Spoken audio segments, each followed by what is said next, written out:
Hey, Richard Bryce here from Tennis Hacker.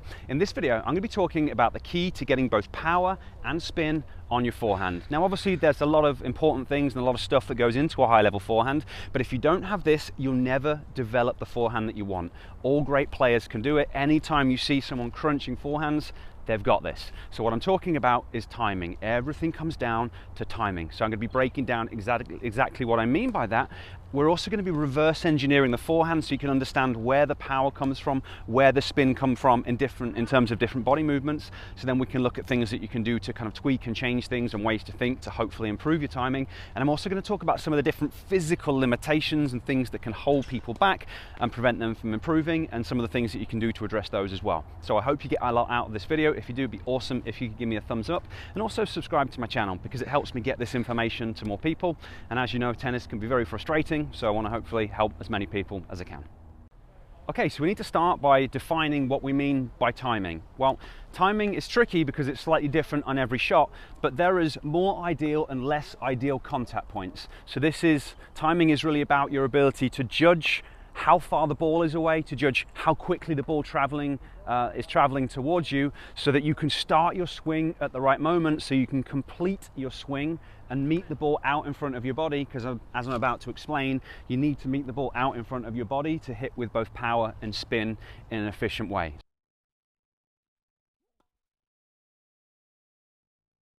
So when we talk about timing, we're talking about all of it together.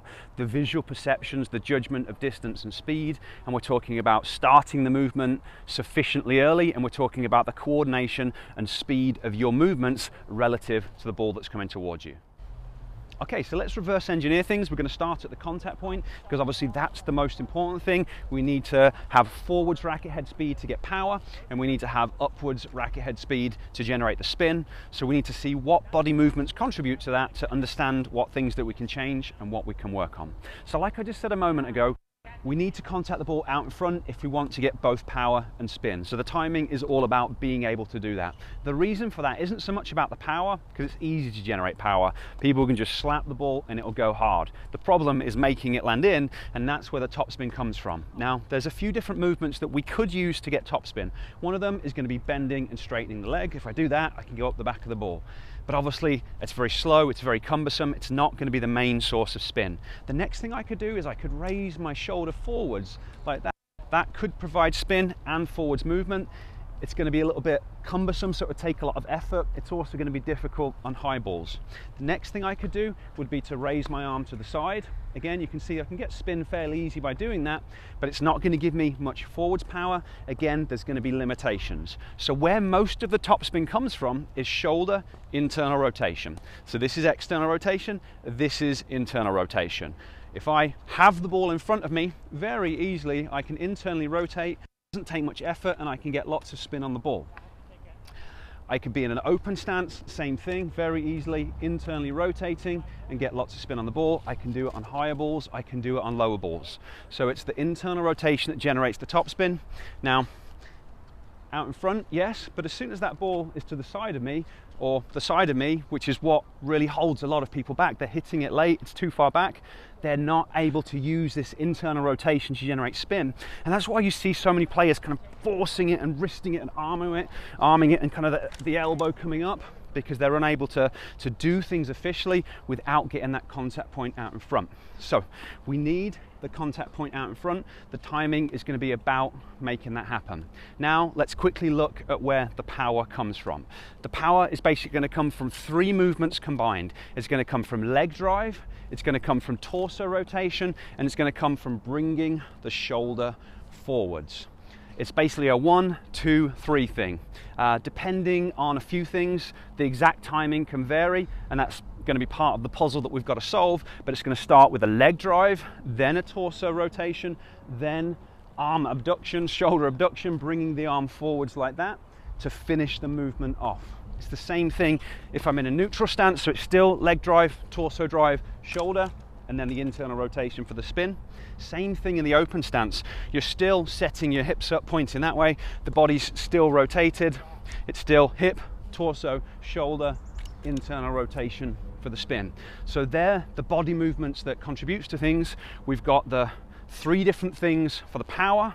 We've got the shoulder internal rotation for the spin. So now we kind of need to quickly look at the setup and the unit turn, which is basically just designed to get us in the right position for doing that. And then we can talk about the things that you can adjust and the things that you can work on. Next thing we need to look at is the unit turn, or basically how you prepare to start your swing. The unit turn is just the name given to turning the whole unit, the whole body, getting it in position to start the forward swing.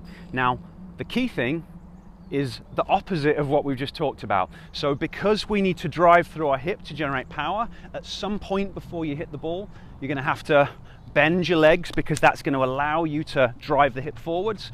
Open stance, neutral stance, all the different variations. There's going to be some leg bend. You need to have the torso rotated roughly to 90 degrees to the net, because again, the torso is going to rotate to create some of the speed. So at some point we have to go from starting in this position to this position. We also need to get the arm away from the body. So that's why when you watch people do unit turns, they have the elbow away from the body, because we need the elbow away from the body so then we can create the shoulder movement that is where a lot of the power comes from. The other thing that needs to happen is we need to externally rotate the shoulder so then that we can internally rotate the shoulder. But that happens a little bit after, and that's one of the things that we can kind of work on. So your unit turn, there'll be a split step. You'll rotate your body with the elbow away from your body. Some people have it down there, some people have it up there. The higher up it is, in theory, the more power you might be able to get, but it makes the timing a little bit harder. So this is something we're gonna have to play around with. But now we've got the shoulder, we can produce power, we can produce power, we can produce power. There's some kind of racket drop, some kind of straightening of the arm. Or if you've got a bent arm forehand, it's going to be a little bit more bent, but we'll stick with a straight arm. So some kind of straightening of the arm. And then this is where the stroke comes from. This is kind of the start of the forward swing. So we have this, then there is a hip drive. When you do the hip drive, your arm is going to externally rotate. So now we've got all the pieces. So we drive the hip, the torso rotates, the arm comes forwards, and the shoulder internally rotates. So the whole stroke kind of looks like that. There's the rotation,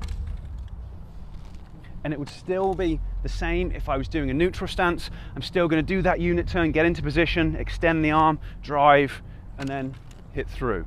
So this is going to be where the power, this is going to be where the spin comes from, the timing of getting this stuff happening in relation to the ball that's coming towards you.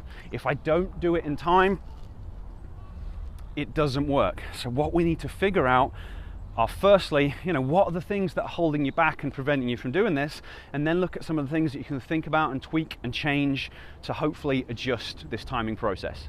Okay, before we talk about the things that you can kind of work on court, I just want to mention some of the physical limitations and things that might hold you back. The first one is going to be your visual system. To time the ball well, you have to have an amazingly highly functioning visual system with great eye movements to track the ball. You need to be able to quickly identify where the ball's going so you can prepare on time. You need to be able to understand how far the ball is away, how quickly it's traveling, so that you can start your swing at the right time and adjust your stroke accordingly. The reality is that a lot of people's systems don't work well enough to do that. So one of the big things that you're probably going to have to do is train your visual system. This is one of the things that I help players with. So I've created a free program for you to get you started with it. There's a link down in the description. You can use that and start working on your vision to hopefully help with your timing that way. The other piece to this is going to be the coordination of the movements. You've got to start your swing at the right time, but then you've also got to have coordination over the body parts and be able to get the right sequence based on how quickly things are moving. So that's going to be all about your coordination. I don't have a free program for you on that one, but if you want to chat more about that, there is another link down in the description. Okay, so now that I've talked about that, what we want to talk about are things that you can do, things that you can work on and adjust to hopefully improve your timing. Now, another key thing to understand is when you watch the pros play, they kind of have more complicated strokes because they've got amazing timing and they can make it work. But what you might need to do is you might need to simplify things to reduce the complexity to increase the chances of you getting it right. Now, the way that someone like Federer does it, they do their unit turn, they have an arm straightening, and they create racket lag by driving the hip forwards. So depending, if I'm in a neutral stance, I would drive the hip forwards, and as I do that, my arm would externally rotate, and now this pre-stretches the muscles in my arm, and it allows me to get additional spin when I go through. So if you try and time that, you try and get your hip drive and your external rotation at the same time, that allows you to get more power and spin, but it also makes the timing way more complicated. So one thing that you can do there to simplify things is just to kind of basically get your arm put into external rotation. So my wrist is laid back, so I've got the wrist lag, my arm is in external rotation, and now from there, I've gone from here, I've just set it up into position, now I've got a little bit more time to think, a little bit more to play with, and I can still get a decent level forehand. I won't be Federer, but it can be powerful and have a lot of spin. And then you can kind of work backwards from there. So, you know, if you've got slightly better timing, you can just start with your arm straight, so it can be unit turn, a little bit more mechanical, get it in that position, and then do the racket drop. And you just basically make it less complicated. Another thing that I found really helpful was reducing how far I kind of thought about taking things back. So what I used to do wrong is I used to take my arm too far back, and again, the timing's harder. Like Djokovic does it. This is why his forehand is insane, but I am clearly not Djokovic. So I found that if I went too far back, you know, if my arm was parallel with my body, I couldn't make it work. So you might want to think about basically taking your racket back less. So as you rotate, the racket is more there rather than more there. A bad ball toss, so it's out there, I rotate to there and then hit the shot. So that was something that was really beneficial for me, especially when I was trying to get topspin on the higher balls. So really, it's all about kind of reducing the complexity of the stroke. The way that you think about it can also be important. You need to be relaxed. And I personally found that when I was thinking about my arms, I used to tighten up and I used to get a little bit tense. So what I found very beneficial, instead of thinking about what my arms were doing, I used to think more about my hips.